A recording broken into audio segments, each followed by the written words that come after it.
Hello, this lecture is going to look at the pathology of the cardiovascular system. Used to be called culminating in the coronary artery disease, or sometimes referred to as ischemic heart disease. If we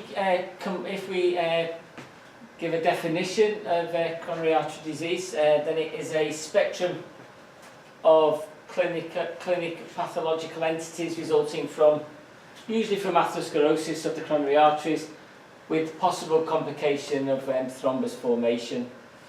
And if we think about some of those clinical pathological entities, then if we think about development of atherosclerosis, then it can develop or can result in stable angina, unstable angina, myocardial infarction. Basically what's happening here is that it's an imbalance between, or the development of the atherosclerotic plaque reduces the cross-sectional area of the lumen, and from that then we can experience challenges with regards to supply and demand for the myocardium. If we look a little bit about the epidemiology, then in 2012 it was the most common cause of death in the UK for women, which was 28% of all female deaths, but not for men, which is quite interesting, with cancer being the most common cause of death, with 32% of all male deaths. In 2015, 129,000 people in England died from cardiovascular disease, and of that, 33,663 were under the age of 75. And the estimated number of people living with cardiovascular disease is something like 5.9 million pounds. So there's lots of people that will be presenting in clinic with cardiovascular disease, maybe undetected, or maybe being managed conservatively, whether that be for angina or post-myocardial infarction. If we look at mortality for coronary artery disease, it varies widely throughout the UK, with the highest age standardised death rates in Scotland and in the north of England. So we're seeing this north-south divide, and whether that might be a reflection of the socio-economic status of the country. Also, the prevalence of coronary artery disease is almost highest in the north of England and Scotland. So we are seeing some regional variation. What we do know, though, is it's a major cause of death in the UK, and there's a lot of people living with cardiovascular disease, and we should be aware of that when examining our patients in clinical practice. The clinical presentation of coronary artery disease or ischemic heart disease, well, we've talked a little bit about angina before, 3 different types. That's stable, which is a one where we get a slow build-up of plaque, which reduces the cross-sectional area, and therefore we get an issue with regards to supply and demand, which is fairly predictable in stable angina. So patients will know that if they're going to climb a stair, then they're going to get breathless, they're going to need their GTN spray. We also then have unstable angina, which is a more concerning aspect of coronary artery disease, in the sense that often this is people will start to experience pain even at rest, and that what we may see is this may precede a myocardial infarction. And we've also got the Prinz-Metal, the variant, where we're getting some sort of vasospasm in the coronary arteries, which results in again reducing this supply against demand. We also have myocardial infarction. We know that some of these plaques that build up in the coronary arteries can become complicated. We can end up with parts of it breaking off and then forming a thrombus, which then causes an infarction within the coronary arteries. again, depending on which artery is affected, will depend on the extent of potential damage and the post-myocardial complications that come with that. We've also got syndromes associated with acute myocardial necrosis, and one of those is Dressler syndrome. Again, it's an autoimmune response to ischemia following a myocardial infarction, and this normally, symptoms of this are normally fever, pericarditis and pleuritic pain. Obviously, if a infarction is of significant size, then obviously this can result in sudden death, or we can end up with pump failure if we have a major artery in the left, for instance, the left anterior descending artery is blocked. Then it can have major effects on the left ventricle and can result in pump failure.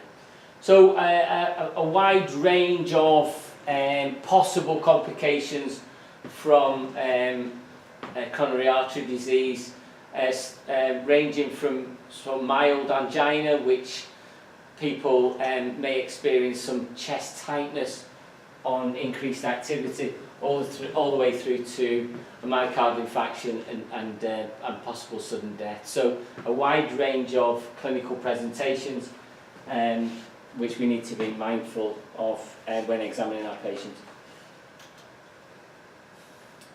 So what's the cause of this coronary artery disease? Well, almost the most common cause of it is the development of atherosclerosis. And this is the most commonest type of arteriosclerosis, and the one that is most commonly linked to coronary artery disease or ischemic heart disease. Arteriosclerosis is the thickening and hardening of arteries with the loss of their elastic properties, and is a general term which does not apply any cause. Other types of arteriosclerosis, in addition to atherosclerosis, are Monckeberg's medial calcific sclerosis and arteriosclerosis, which affects small arteriolosclerosis, which affects small arteries and arterioles. So we've got a range of symptoms with an overarching term called arteriosclerosis, and the most common one, which we're going to concentrate on, is atherosclerosis and the development of this. The consequences generally of arteriosclerosis are vessel thickening, narrowing of the lumen and poor tissue perfusion. The inelasticity of vessels cause predisposition to vessel rupture, and then we also see alteration in vascular endothelial function and this increased predisposition to thrombosis. So again, a wide range of consequences associated with this pathological process, from vessel thickening and narrowing of the lumen, which may be asymptomatic, all the way through to the development of thrombosis and the possibility of myocardial infarction. So again, a wide spectrum of consequences that we might see associated with cardiovascular disease. So what are the risk factors for atherosclerosis? Well, they're classified in a number of ways. Epidemiological studies have tried to identify the risk factors associated with the development of atherosclerotic plaques or atheroma, and they've classified them into sort of three main types. There's the constitutional risk factors. These are risk factors inherent to an individual. Hard risk factors, direct association with the development of atherosclerosis. So they found these strong links and high prevalence, and then we've got these soft risk factors with a direct association with ischemic heart disease, but indirect association with atherosclerosis. So the epidemiological studies have managed to sort of categorise risk factors into sort of three main types, and we'll look at each one of those in the following slides. So what are the constitutional risk factors? Well, age, increase in atherosclerotic plaques with increase in age. I think the incidence increases significantly with men over 45. Women tend to be a little bit older and seem to have some protection from the menopause, and that sort of ties in with this idea of gender. So higher incidence in males to females up to 55, 2 to 1. And this is thought to be due to that protective effect of estrogen, Post-menopause, we seem to see an incidences similar between males and females. We do see some familial traits. There is some genetic predisposition. One of those, for instance, would be hyperlipidemia, sort of familial hyperlipidemia, but there'll be other familial traits. So epidemiological studies have identified the familial traits with cardiovascular disease. Race, well, we're seeing wide interracial variations. We're not sure, maybe due to diet. If we look at South Asian people living in the UK, that's Indian, Pakistani, people from Bangladesh, Sri Lanka, they have a higher premature death rate from cardiovascular disease. Not sure the reasons. There is some suggestion of issues around migration, socioeconomic status, and poor diet. However, when we look at West African people and people from the Caribbean, they have a much lower incident rate of cardiovascular disease. So we're seeing some racial differences or ethnic differences with regards to the prevalence of cardiovascular disease. If we look at hard risk factors, then we're looking at high levels of cholesterol, so hypercholesterolemia, increased levels of low-density lipoproteins. Remember, you have a cholesterol profile, so you have low-density lipoproteins, high-density lipoproteins, and very low-density lipoproteins. And it is really these levels of low-density lipoproteins which are the concern with regards to the development of atherosclerosis. So, problems with high levels of circulating low-density lipoproteins will be a contributory factor in the development of atherosclerosis. Hypertension, we've talked about hypertension before. That's increased blood pressure, particularly the diastolic pressure. What the understanding is with regards to hypertension is, and we will look at the pathogenesis of atherosclerosis, then hypertension causes damage to the endothelium, and that is really one of the initiating factors we see in the pathogenesis of the atheroma. Diabetes mellitus, probably due to hypercholesterolemia. There is some evidence out there which says men with type 2 diabetes have a 2 to 4 times greater risk of coronary heart disease, and women have a 3 to 5 times greater chance of cardiovascular disease. So it's increased significantly with diabetes mellitus. Smoking, again, smoking creates toxins which we believe damage the endothelium, and again when we look at the pathogenesis, we know that this initiating factor for the development of atheromas is this damage to the endothelium. Soft risk factors, well, lack of exercise, we're unclear really. There is some suggestion that exercise can cause a change in your lipid profile, and therefore you can get increases in high density lipoproteins and a reduction in low density lipoproteins. Also, we would expect somebody who has who exercises will have less chance of being obese and may have a better diet. They are soft links, and by no means any evidence to suggest that. Obesity, again, may be linked to poor diet, and we know the issues of diet and high saturated fats and development of cholesterol. We also know about stress and the link to death from coronary artery disease and ischemic heart disease. We know stress can increase blood pressure, and we know blood pressure again is this link to this development of atheromas. So 3 different types of risk factors. Some we can control, some we should be trying to give our advice to our patients. Some are a little less clear, but we know may benefit our patients, and it's really around lifestyle that we should really be trying to manage our patients. So atherosclerosis, what is it? We don't talk about it, but what is it? Well, it's a degenerative disorder which results from the response or an inflammatory response of the arterial wall to wear and tear. It affects the medium to large arteries, and it's characterised by this focal accumulation of lipid-rich materials in the tunica intima. It also can have an effect on the underlying structure and function of the tunica medica as well. So what we get is some form of damage to the endothelium appears to be the initiating action. And as we can see from this diagram there, you've got a normal artery with a cross-sectional area with good blood flow, and then once you start to see plaques forming on the sides or on the endothelium, then what we start to see is a significant reduction in the cross-sectional area of the lumen.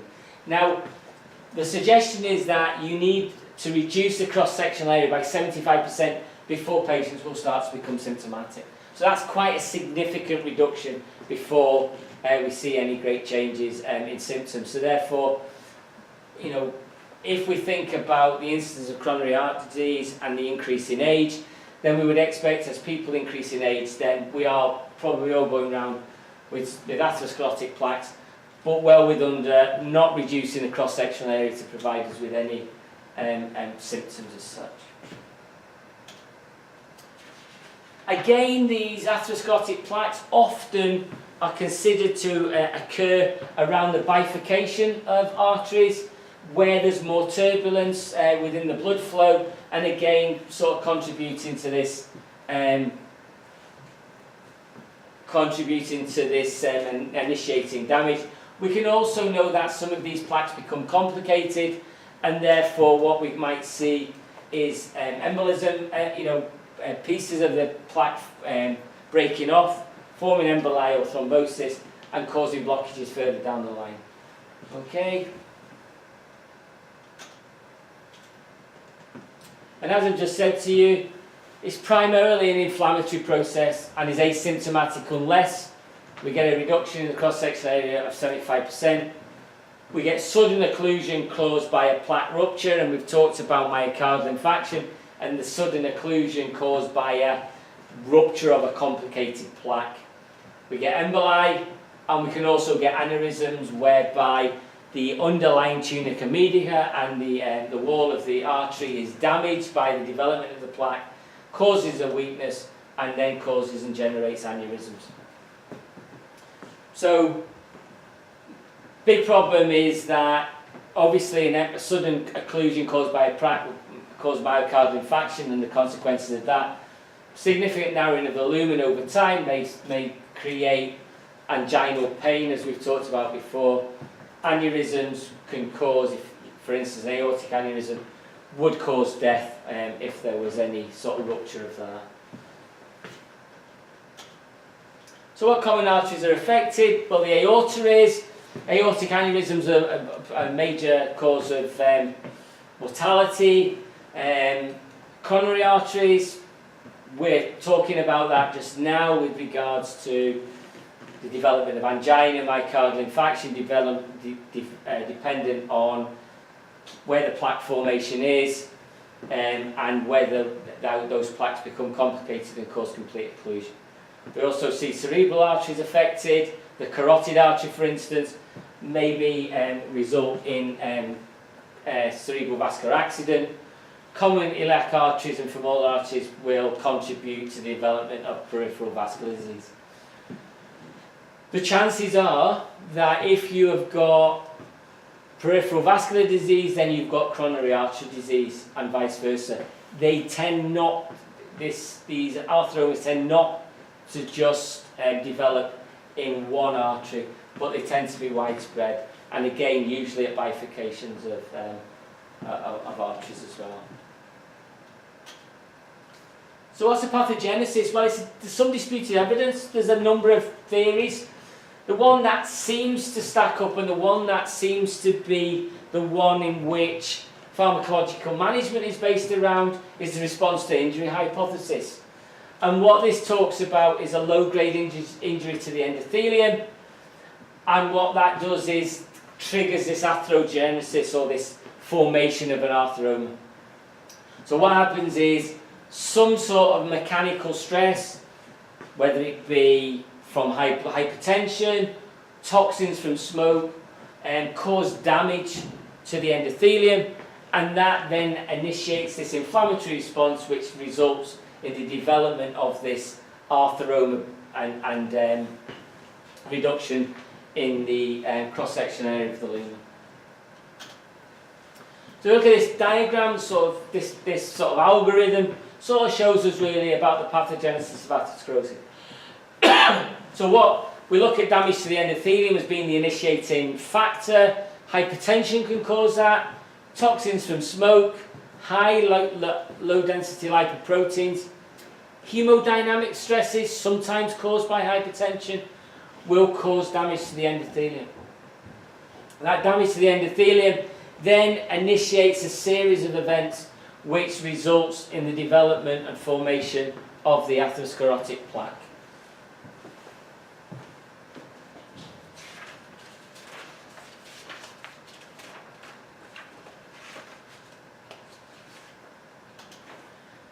So we get damage to the endothelium. What happens then is we result in platelet adhesion to damaged areas. So what we get is these platelets that are circulating in the blood attached to the damaged area of the endothelium.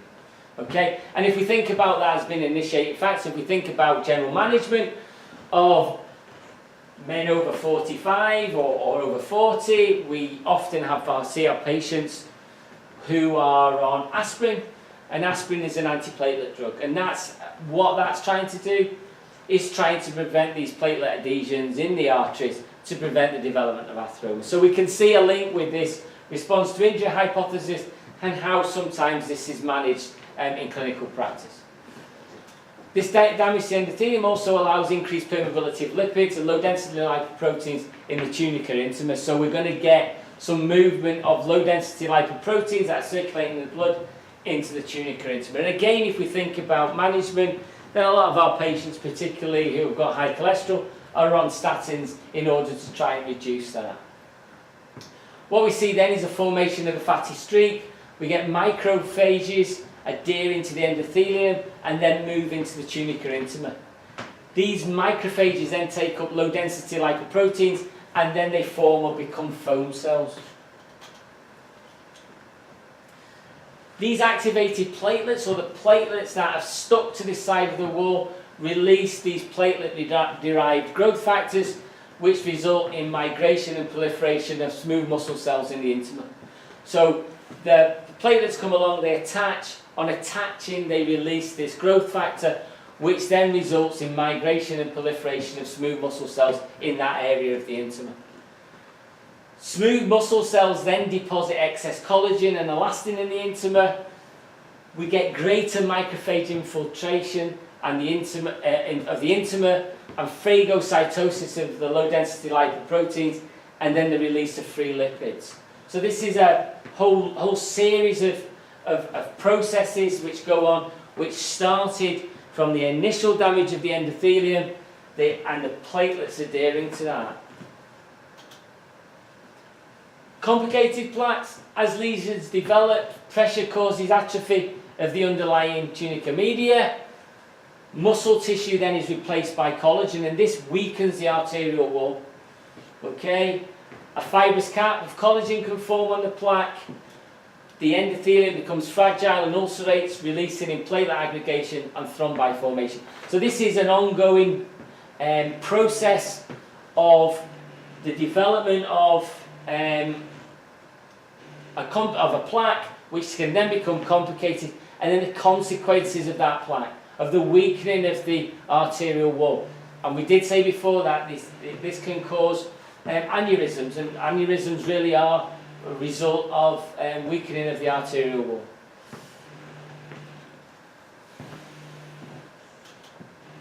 If we look at this sequence in progression of atherosclerosis, then we can see, actually, if we look at the development of these, how it goes through as it develops, usually through age, but we also are contributing to that by lifestyle as well. So yes, we do see a relationship of the development of atherosclerosis against age, but we've also got to be mindful that our lifestyle can contribute to that as well. So is it is atherosclerosis an aging process, or is it a pathological process? And I think it's probably a combination of both. I think we do see the development of plaques as we age, and we do see that development, but I think our lifestyle then also contributes to that. And we can see through this that as we move from our first to fourth decade, then what we're seeing is the development of this plaque, the reduction in the cross-sectional area, and the development of these possible complicated lesions which cause thrombosis and possible occlusion of the coronary arteries or other medium and large arteries in the body. If we just look at another type of arteriosclerosis, then the other one we talked about at the very beginning was Monkenberg's medial calcific sclerosis, and this is characterised by focal calcification of the medial and small and medium-sized arteries. The femoral, tibial, radial and ulnar arteries are the ones most commonly involved, and we do see calcification of the tibial artery, which can be problematic if we're carrying out ankle brachial index because of the possibility of a false high. It's idiopathic, we're not really sure why that happens. It is a degenerative disease, but with little or no inflammation evident. It doesn't cause constriction or symptoms, but it can increase in pulse pressure or systolic hypertension caused by the loss of elasticity. If you do lose elasticity, we do sometimes see it in the tibial artery, particularly from a podiatry point of view. Often when you use your Doppler, then it would be monophasic, and then if we wanted to consider doing ankle brachial index, then it would be challenging with regards to the results we get, because it might leave us with a false high reading. And that's the bibliography. So if we just recap, coronary artery disease, the main cause of it is atherosclerosis. We know there's a number of risk factors. Some of them we can control, some of them we can't. What we do know though is lifestyle has a major impact on the development of these, although we do see it's part of the aging process. If these plaques occlude the coronary arteries or the peripheral vascular arteries by more than 75%, then we will see symptoms, whether that be of angina or chest pain, or if we might see claudication in the peripheral arteries. If these plaques become complicated and they rupture, then we can see occlusion and the more severe instances of unstable angina or myocardial infarction. Again, it's something to consider. This is the underlying pathology for some of the things we've talked about in this section, which is of angina, myocardial infarction, and hypertension. They're all linked with regards to the whole pathogenical process. Thank you.